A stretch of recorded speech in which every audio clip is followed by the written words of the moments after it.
देखिए, अगर आपके घर में कोई गुड़िया है और आप उसकी पढ़ाई या शादी को लेकर थोड़े से भी टेंशन में हैं, तो आज आपकी सारी टेंशन दूर होने वाली है, क्योंकि आज हम बात करेंगे सुकन्या समृद्धि योजना स्कीम के बारे में। देखिए, अगर आप अपनी बेटी के लिए पैसे जोड़ना चाहते हैं तो आप सुकन्या स्कीम का अगर मैक्सिमम फायदा उठाते हैं तो आप अपनी बेटी के लिए 69 से लेकर 70 लाख रुपए तक जोड़ सकते हैं। और ऐसा भी नहीं है कि जिसके पास बहुत ही ज़्यादा पैसा हो वही स्कीम का अकाउंट खुलवा सकता है। इस स्कीम का अकाउंट खुलवाने के लिए सिर्फ आपको 250 रुपए की जरूरत है, यानी 250 रुपए से भी स्कीम का अकाउंट खुल सकता है। वैसे तो ये सुकन्या योजना बहुत टाइम से स्कीम चल रही है, लेकिन आज भी बहुत सारे लोगों को ये कंफ्यूजन है कि इस स्कीम में हमें कितने रुपए इन्वेस्ट करने पर कितने रुपए मिलेंगे, कहाँ पे अकाउंट खुल सकता है, क्या क्या डॉक्यूमेंट चाहिए, शादी के बाद या शादी से पहले अगर पैसे की जरूरत है तो उस टाइम पे कैसे पैसे निकलेंगे, अगर हम बीच में पैसे भरना भूल गए तो कितनी पेनल्टी लगेगी, क्या बीच में पैसे मिल जाएंगे कि नहीं मिल जाएंगे, टैक्स कितना लगेगा। तो बहुत सारे ऐसे सवाल हैं जो आज भी लोगों को बहुत ज़्यादा कंफ्यूज में रखते हैं इस स्कीम से रिलेटेड। तो आज की वीडियो के बाद आप सुकन्या योजना के बारे में सब कुछ जान पाओगे।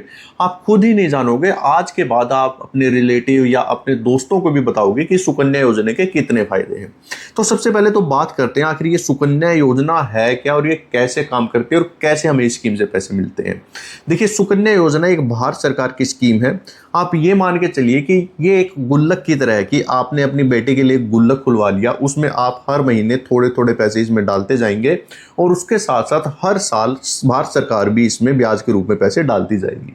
और जैसे ही गुड़िया की शादी होगी या फिर 21 साल अकाउंट को चलते हुए हो जाएंगे, वो हम सारी चीज़ डिटेल में अभी जानने वाले हैं, तो आपको ये सारे के सारे पैसे ब्याज के साथ मिल जाएंगे। और इसके साथ साथ इसकी सबसे खास बात, इसमें आप जितना भी पैसा जमा करोगे सारा का सारा पैसा टैक्स फ्री होगा। आपको जो टोटल रुपए मिलने वाले हैं, जो हमने अभी कैलकुलेट करके देखेंगे कि कितने रुपए इन्वेस्ट करने पर कितने रुपए आपको मिलने वाले हैं, सारे के सारे हमारे जो पैसे हैं वो भी हमारे सारे टैक्स फ्री होंगे, आपको टैक्स फ्री मिलेंगे। और उसके साथ साथ आप जितना भी पैसा, क्योंकि ये स्कीम बहुत लंबी है तो बहुत सारे लोगों को ये लगता है कि हमारे पैसे सेफ हैं कि नहीं है, क्योंकि ये भारत सरकार की स्कीम है, यानी आप जितने पैसे यहाँ पे इन्वेस्ट करोगे सारे के सारे आपको भारत सरकार के पास ही पैसे जाएंगे और आपको आपकी मैच्योरिटी पर जब भी आपके अकाउंट पूरा होगा आपको सारा एक एक पैसा आपके ब्याज के साथ आपको जरूर मिलेगा। ऐसा नहीं है कि मान लीजिए आपके घर में 15 साल की गुड़िया, आप उसका स्कीम का अकाउंट खुलवा सकते हैं। देखिए, इस स्कीम का अकाउंट खुलवाने के लिए जो गुड़िया है वो 10 साल से कम उम्र की होनी चाहिए। आप एक दिन के बाद भी इस स्कीम का अकाउंट खुलवा सकते हैं और ज्यादा से ज्यादा एक माँ बाप अपनी सिर्फ 2 गुड़िया का अकाउंट खुलवा सकते हैं। कुछ एक स्पेशल कंडीशन में ही 2 से ज्यादा गुड़िया का अकाउंट खुल सकता है। मान लीजिए किसी के घर में पहले एक गुड़िया थी और अगले जन्म पे 2 गुड़िया और जुड़वा पैदा हो जाती हैं, तो उस कंडीशन में 3 गुड़िया का ये खाता खुल सकता है। लेकिन अगर किसी के एक एक करके बर्थ हुआ है तो उस कंडीशन में सिर्फ 2 गुड़िया का ये खाता खुल सकता है। और ऐसा मत करना कि आप वीडियो देख के आपके कोई रिलेटिव में गुड़िया पैदा हो जाती है कि एक दिन के बाद भी अकाउंट खुल जाएगा और आप चले जाते हैं पोस्ट ऑफिस या किसी बैंक में अकाउंट खुलवाने के लिए। तो देखिए, इसके लिए आपको प्रॉपर डॉक्यूमेंट की जरूरत है। देखिए, क्या क्या डॉक्यूमेंट चाहिए आपको अकाउंट खुलवाने के लिए। देखिए, अकाउंट खुलवाने के लिए सबसे पहले तो गुड़िया का जो बर्थ सर्टिफिकेट आपको वो चाहिए। उसके साथ साथ जो गुड़िया का आधार कार्ड है, आपको आधार कार्ड भी बनवाना पड़ेगा, गुड़िया का आधार कार्ड चाहिए। ये तो 2 गुड़िया की आईडी चाहिए। उसके साथ साथ माता या पिता जो भी अकाउंट खुलवाना चाहते हैं उनमें से कोई एक अपना आधार कार्ड दे सकता है और अपना पैन कार्ड दे सकता है। उनमें से आप डिसाइड कर लीजिए कि माता खुलवाएंगे या पिता, किसी को आधार कार्ड और पैन कार्ड देना पड़ेगा। और माता पिता की 2 फोटो और बेटे की 2 फोटो, आपको सिर्फ ये डॉक्यूमेंट चाहिए। और जो अकाउंट ओपनिंग फॉर्म है, यानी जो फॉर्म होता है ये अकाउंट खोलने का, वो आपका बैंक या पोस्ट ऑफिस में भर दिया जाएगा। और जैसे ही आपके डॉक्यूमेंट पूरे हो जाते हैं और आप चले जाते हैं पोस्ट ऑफिस अपना अकाउंट खुलवाने के लिए, और आप लेके चले जाते हैं मान लीजिए 5 लाख रुपए की, हमें तो अपनी गुड़िया पे खुशी है तो हम तो 5 लाख रुपए से अकाउंट खुलवाएंगे। देखिए, आपका 5 लाख रुपए से अकाउंट नहीं खुलेगा। ये अकाउंट खुलवाने के लिए कम से कम आपका 250 रुपए से अकाउंट खुल सकता है और आप ज्यादा से ज्यादा इस अकाउंट में एक फाइनेंशियल ईयर में 1.5 लाख रुपए जमा कर सकते हैं। यानी अगर आप 5 लाख रुपए लेके गए हैं तो आपको कोई और अकाउंट खुलवाना पड़ेगा, इसमें सिर्फ और सिर्फ आपके 1.5 लाख रुपए डलेंगे। और ये ऐसा नहीं है कि पहली बार ही आपका ऐसा है, आपका हर साल आपका यही सिनेरियो रहेगा कि आप ज्यादा से ज्यादा एक फाइनेंशियल ईयर में सिर्फ और सिर्फ 1.5 लाख रुपए डाल सकते हैं। लेकिन बहुत सारे लोगों को जो सबसे बड़ी कंफ्यूजन होती है वो ये, मान लीजिए कोई 1.5 लाख से नहीं, कोई 1000 रुपए से अकाउंट खुलवा लेता है, तो उसको लगता है कि अब तो हमें 1000 रुपए से अकाउंट खुलवा लिया तो हर महीने 1000 रुपए ही डालने हैं। ऐसा बिल्कुल नहीं है। मान लीजिए आप 1000 रुपए से भी अकाउंट खुलवा लेते हैं तो हर महीने आप जितने चाहे उतने रुपए डाल सकते हैं, 5000 डाल सकते हैं, 10,000 डाल सकते हैं। लेकिन मैक्सिमम लिमिट इन सारे को जोड़कर एक फाइनेंशियल ईयर में आप मोटा मोटा ये मानिए, अगर फाइनेंशियल ईयर समझ में नहीं आ रहा, कि 1 अप्रैल से लेकर 31 मार्च तक आपको टोटल रुपए 1.5 लाख रुपए तक ही डलेंगे। कम से कम आप 500 रुपए डाल सकते हो, ऐसा नहीं है, कम से कम 500 रुपए भी डाल सकते हो, आपकी मर्जी है। लेकिन अगर आप ज़्यादा से ज़्यादा डालना चाहते हैं तो मैक्सिमम 1.5 लाख रुपए डलेंगे, और वो आप चाहे तो हर महीने डाल दीजिए, आप ज़्यादा कम ज़्यादा जैसे आपको डालना है। किसी महीने आपके पास पैसे नहीं है तो आप बेसिक से उसमें मत डालिए, ऐसा कुछ नहीं है कि आपको हर महीने ही डालने हैं। तो आप अपनी सहूलियत के हिसाब से इस स्कीम में पैसे इन्वेस्ट कर सकते हैं। सिर्फ और सिर्फ आपको ध्यान रखना है, कम से कम 1 साल में आपको 250 रुपये और ज़्यादा से ज़्यादा 1.5 लाख रुपये डाल देने हैं।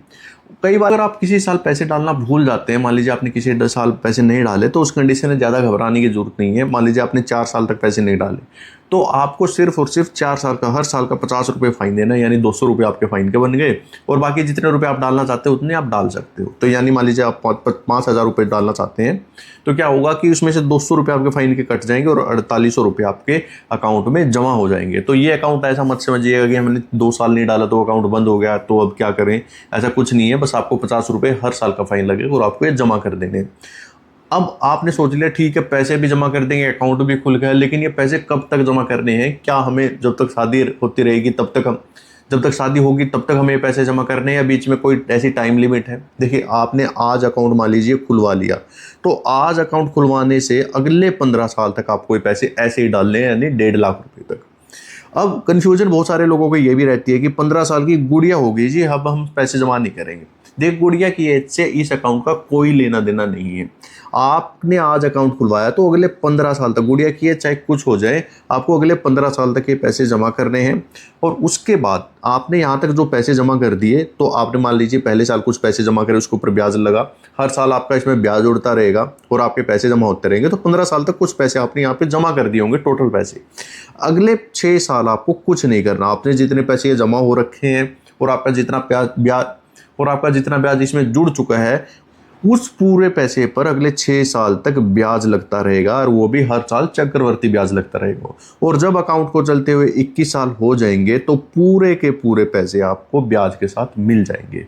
अब बहुत सारे लोगों को ये भी डर लगा रहता है कि मान लीजिए 10 साल तक की गुड़िया का खाता खुलता है, मान लीजिए किसी ने 9 साल की गुड़िया का खाता खुलवाया, और अगले 21 साल के बाद तो वो गुड़िया 30 साल की हो जाएगी, उन्हें शादी भी करनी है गुड़िया की, मान लीजिए 20, 22, 25 साल की उम्र में शादी करेंगे। तो वो सोच रहे होंगे कि हमें तो पैसे 30 साल की उम्र में जाके मिलेंगे, तो शादी तो हमें पहले करनी है। तो सरकार ने भी इस चीज़ का इंतजाम कर रखा है। मान लीजिए 18 साल के बाद आप जब भी गुड़िया की शादी करोगे, मान लीजिए आज गुड़िया की शादी है, तो इस डेट से 1 महीना पहले और 2 महीने बाद तक आप इस अकाउंट को बंद करवा सकते हैं, यानी आपको ये सारे के सारे पैसे मिल सकते हैं इन 3 महीनों के अंदर।